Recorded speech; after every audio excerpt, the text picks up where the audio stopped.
Alright, I am in Rose City, Texas, Mount Pleasant, Texas, Hope, Arkansas, Mid-Arkansas, Little Rock, to Forest City, the Commons at Wolf Creek, Jackson, Dixon, Franklin, and Manchester at Farrar Place, and I'm getting my last charge on before I will overnight in Chattanooga.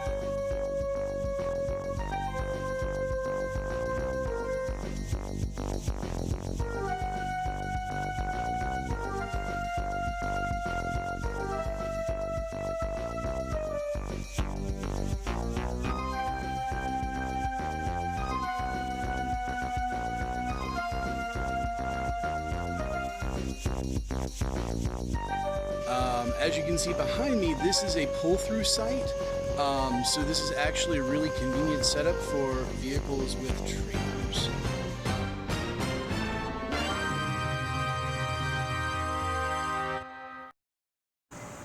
Hey everybody, Chris Maxwell, the Eco Dweeb here, and as you saw from the intro video, free motorcycle!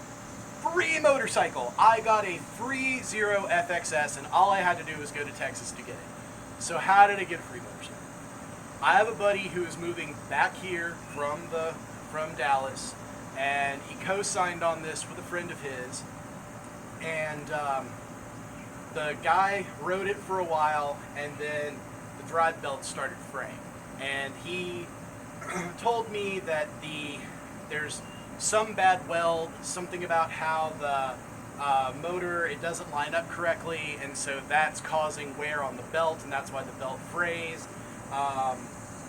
He was working with Zero to try and come up with a resolution to this problem when his dealership that he bought the bike from dropped Zero as a brand, and the next closest Zero dealer was, I want to say, 50 or 70 miles away, and so he had no recourse, and that just sort of killed his love for the machine. So he came home one day, plugged it in, threw a cover over it, pretty much forgot about it for 2+ years. It just sat outside in the Texas sun doing nothing. What did that do to it? Well, the kill switch works, the buttons on the instrument cluster work, and that's it. It does, I can turn it on and it'll pull forward, the brakes work, but you have no horn, no turn signals, no brake light, no headlight, no backlight on the instrument cluster. I have no logical explanation as to how this thing can turn on and drive, but none of the other stuff works. So I've been told by people on the forum that it could be the DC-DC inverter. I've been told it could be a bad ground. All of this stuff will get examined in the future. There will be videos about it because resurrecting this thing is probably going to be the coolest thing I do all year. And the reason is, by the time we get to National Drive Electric Week in September, assuming that the COVID gods allow us to actually have public events, I want to have this thing out there for the ride and drives. I want people to sign a waiver that says I'm not responsible for your injuries, and also you're not responsible for any damage you do to this thing, because what do I care? It was free. Handlebars like a couple $100. Small price to pay. But I want people to ride these things, because I am convinced that the more people who are exposed to these, the more of these will sell. I think that people have an interest in motorcycles, but the idea of having to learn how to use a clutch scares them. With no clutch, if you can ride a bicycle, you can ride this thing. I see more people gravitating towards this form of transportation. So I'm really happy to be able to provide that experience for people in the future. And all I got to do is get this thing street legal, tagged, titled, and all of that stuff. So we are in good shape to get that done. Now, knowing the history of the bike, all I had to do was go out there and get it. Now, I had no clue whether or not the Hyundai could actually pull this trip off. I knew that the strip between Nashville and Jackson was going to require a level 2, and even with the best of math, it seemed iffy that I could make that trek. And then once you got into Arkansas, it's an even worse charging desert. You've got a 94 or 96 and 102 mile stretch between stations. And I'm like, on a good day, that is pushing what my car can do. Can I do it with a trailer? Can I do it with a loaded trailer? Only one way to find out. So I took 2 very different routes to get between getting there and coming home. When I went out, I wanted to take 40 as much as possible, and I didn't care about how many networks I used as long as I got there as quickly as I could. So I took sort of the convoluted route because I don't trust the Tritium charge point that's in Lenoir, so there was no way I was going to go straight 40. So I was going to pick 40 up in Asheville, and the only way to do that was to go down to Charlotte and then Boiling Springs, South Carolina, and take 26 up. So I left Raleigh and I hit up Asheboro, and then Charlotte, and then Boiling Springs, and then got up to Asheville. While I was in Asheville charging, the security came out. I had to take the trailer off and I put it in the spot next to me. Well, the spot next to me, the spot next to the charging station, is for police vehicles only. And I actually had a security guard come out and tell me I had to move the trailer. And I argued with them about it because I'm like, I'm sitting right here. If a cop rolls up, I'll move it. But otherwise, I'm gone in 12 minutes. Like, what the hell? And he's like, well, then you'll get a ticket. And I'm like, fine, I'll move it after I eat my food. And so he leaves, and a little bit later, after I've already moved the trailer, this lady comes up and scares the bejesus out of me. But she's like, I'm sorry, I'm his supervisor, and he shouldn't have told you that. She's like, I don't think he was aware that you were charging your vehicle. She's like, there's no problem for you to leave the trailer in that space while you're charging. And I'm like, well, I appreciate that, but it's a little late. And I've now made it a point to contact the mall management property to see if we can have that sign taken down so that that entire block of 3 spaces is just for EVs, because that's just really stupid. And then charged in Dandridge, Tennessee, and then made it to Knoxville, Cookeville, Nashville, Franklin. So Nashville, I had planned to fully charge in Nashville, but I was looking at the map and realized that there is a charger in Franklin, which is sort of southwest of Nashville, and that actually would have, if I fully charged there, I would have to spend less time at the level 2 charger in Dixon. So I decided to cut the charge short in Nashville and head on down to Franklin and get my charge on there. Now, once I got that charge completed, I had to head over to Dixon. And Dixon was going to be a mandatory level 2 stop. There really needs to be a fast charger somewhere between Jackson, Tennessee and Nashville, Tennessee, but there isn't one right now. And Dixon's like 90 miles to Jackson. And at this point, I knew 90 miles was a range I could comfortably pull out of the battery. I just needed to get it charged up. So once I got to Dixon, it was really early in the morning, like 4:30. So I just pulled into the Nissan dealer and plugged in there because the Nissan dealer was next to a Waffle House. And I was like, well, I could stand something to eat, and I'd rather sit in a Waffle House for 40 minutes than sit in the car for 40 minutes. So after I left Dixon, I got to Jackson, and that was the first site that gave me any trouble. The first 2 machines either didn't detect the car or gave me a charge start error, but the 3rd machine was the charm. Then it was Germantown, Tennessee, which is basically my hometown. It was out at the Commons at Wolf Creek. In fact, the chargers are in the parking lot right next to the Best Buy that was my very first job. So it was kind of cool to see how my hometown had evolved in regards to charging infrastructure. From Germantown, I drove to Forest City, Arkansas, which was the first charge stop in Arkansas. And then from there, I made the 90-something mile trek to Little Rock. I was concerned about the trek between Forest City and Little Rock, so I actually bought a day pass to the Double R RV park, and I didn't include that in the charging cost because I really considered that a lodging cost, and I didn't need it. I did plug my car in while I was there. I brought my own adapter and just plugged it into the 50 amp 1450 connector that they have for RVs there, but really I took a nap. I took about an hour-and-a-half nap there, and that was all that really was for. I didn't need the range at all to be able to make it from Forest City to Little Rock.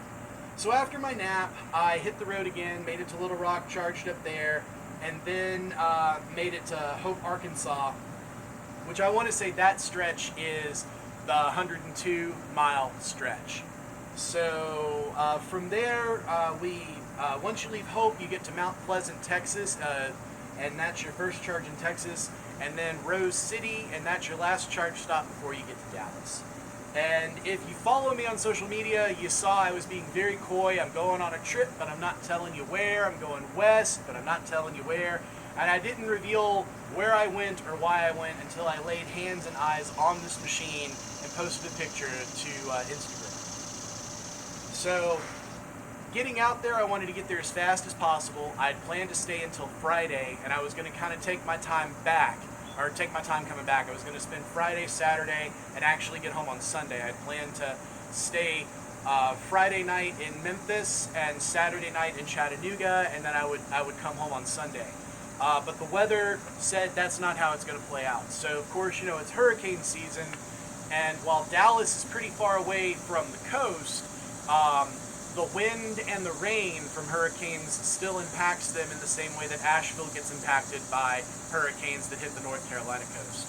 So when we started getting the wind and flash flood advisories, I decided that if I didn't leave now, I might not be able to leave this at all. So Wednesday evening, I jumped in the car and started making the trek back home. And this was going to be slightly different because I had planned to stop in Chattanooga and stay with a friend of mine, and that was still on even though the timetable had moved up. So it was sort of the reverse. I started at Rose City, then went to Mount Pleasant, Hope. Now, I got scared going between Hope, Arkansas and Little Rock. I actually pulled off in Benton with the idea that I would spend 20 minutes at a Nissan dealer and then have an ample buffer to be able to get the rest of the way to Little Rock. Well, the dealer locks its gates at night. Who the hell does that? So I actually had to backtrack 2.5 miles to go to a Fairfield Inn to be able to charge there. And fortunately, nobody was there and nobody was using the charging stations. So I was able to just whip right in, plug up, and go. But I think I ended up being there 40 minutes to an hour, way longer than I wanted to be. But I wanted to make sure that I was at least at 20% before I headed back up to Little Rock, because I was contending with a little bit of wind, crosswind, and any amount of wind when you're pulling something like when you're pulling off something like this, it's just something you got to worry about. Oh, speaking of wind, so if you noticed, I laid the bike on its side to tow it, and that was a strategic thing to do. The bike didn't fall over. Anytime you have an object that's higher than the roof line of your vehicle, you are going to create coefficient drag. And that was the one thing that would sink this attempt. I knew that if I had the bike upright, I would not be able to make it home. Why do I know that? I've towed the Energica enough times now that I have a very good idea as to what kind of impact drag has on the vehicle. It's worse than weight. Absolutely, it's worse than weight.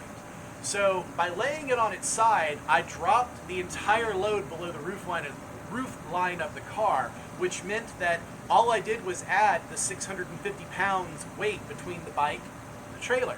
So effectively, with that and the other cargo in the car, it was like having 2.5 versions of me in the vehicle, which is nowhere near the car's maximum rated capacity, which is why I was able to get 4 miles per kilowatt hour on both legs, which is absolutely unheard of.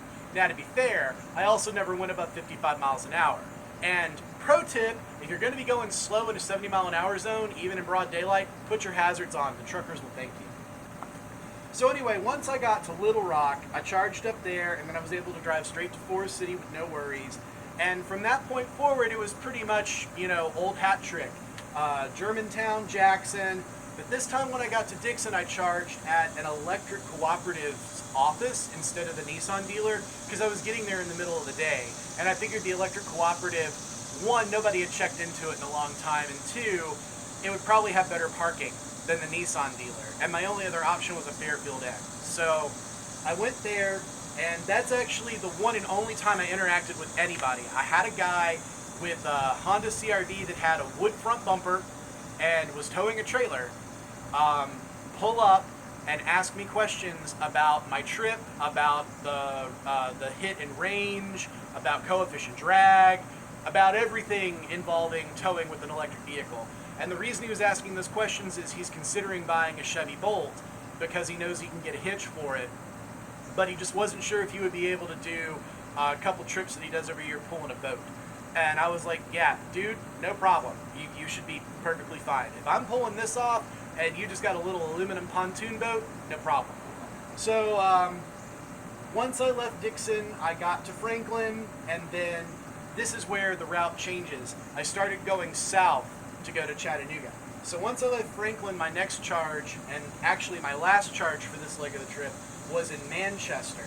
And once I charged in Manchester, I was able to get to Chattanooga. When I got to Chattanooga, I stayed at my buddy Tyler's house. We plugged my car in because, of course, he's not only an Energica owner, but he used to be a Zero owner, and he's got a Chevy Volt. And so I plugged my car in there to get an overnight charge, and then he and I jumped in his car, and we went and met Jesse Dalba, the guy who is currently riding a live wire to Sturgis. I forgot to update the video. I'm not dead. I'm with the Reddit guys. Hi. We did meet with him. We had dinner with him. He's a pretty cool guy. Wish him lots of luck. It looks like he's already made it to South Dakota, so he is in the home stretch. We are rooting for him. So it was a very cool trip. I was really glad I got to meet Jesse. I feel like I met a pioneer in this space. What he's doing is unprecedented. Chattanooga was a great stop. I enjoyed it. I stayed way longer than anticipated, so I left really late the next day, and I stopped in Kennesaw, Georgia to charge, and then Commerce, Georgia, and then from there I charged in Greenville, South Carolina, and it's 101 miles between Greenville and the Electrify America in Charlotte. And while I probably could have made it, I was looking on PlugShare, and the BMW Performance Center, which is in Greer, South Carolina, one of their fast chargers looks like it had come back online.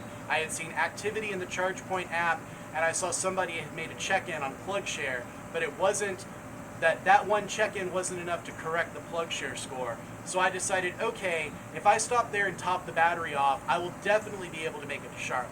So that's what I did. Now, here's the crazy thing. It's dark, and the Performance Center doesn't exactly have good lighting. And so when I came in, I pulled straight through when I should have turned left right after pulling into the entrance, and I nearly got hit by a semi-truck. In fact, roll clip.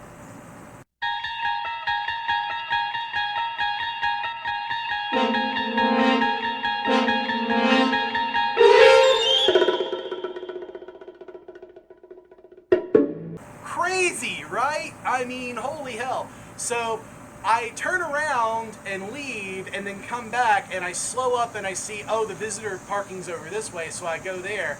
And of course, right as I get to the charger, security comes up.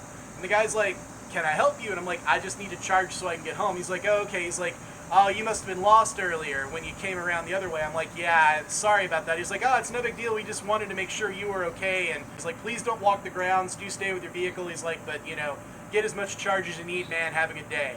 So, you know, that was pretty cool. Once I left there, I got to Charlotte, and because it was the wee hours of the morning, I didn't bother with disconnecting the trailer. I just pulled straight up to a machine and plugged in. And then finally I got to Greensboro, and I was so happy to be so close to home. And this was the one stop. Now I gotta say, up to this point, I had seen no one using these stations. I had no one waiting for me to use them.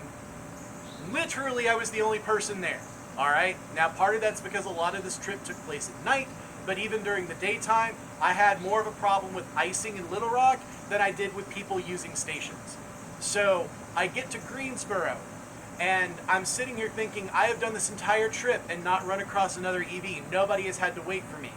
And of course I'm using Station 1, which is the Chatamo station, because that's the station I used last time that worked correctly. And I'm sitting there, and I look up, and there is a Soul EV that is waiting to charge. Now I'm at 90%, and the car is going to cut off at 93, but I stopped it at 92, so they had to wait about 5 minutes for me to get out of the way before they could charge.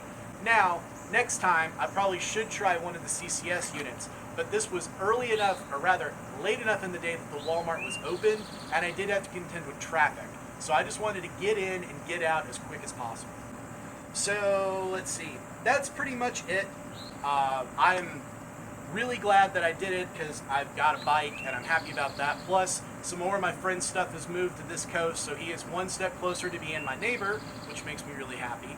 And I did the impossible. I towed another EV with an EV that wasn't a Tesla. And not just like some small distance, I went halfway across the country just about. Over 1,300 miles on the return trip, and just under 1,300 miles on the trip out. That is nothing short of amazing. That's it. New motorcycle. Very excited. And with that, I'm ending this. I will catch you next ride. And hey, if you like this kind of crazy shenanigans, please click like and subscribe. I would appreciate it. See ya!